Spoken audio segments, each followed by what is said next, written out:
a very strong woman. At meron pong kasabihan, the strongest wings are those who fly alone. Ang ganda po, no? Mga pinakamalakas na pakpak, mga pinakamatayog lumipad ay yung mga mag-isa. When you are alone, God knows that you can do it. Bakit pinapabayaan ka ng Diyos sa mag-isa? Kasi alam niya kaya mo. Kasi alam niya malakas ka. Kasi alam niya, ikaw lang, sa iyong kakayahan, magtatagumpay ka.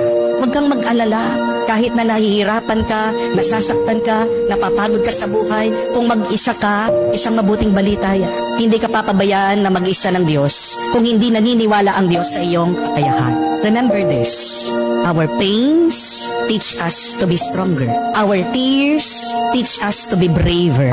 And our broken hearts teach us to be wiser.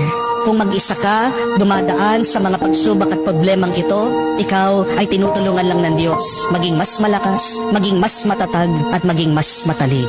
Trust in your ability. Trust in yourself. Magtiwala ka sa sarili mo dahil nagtitiwala ang Diyos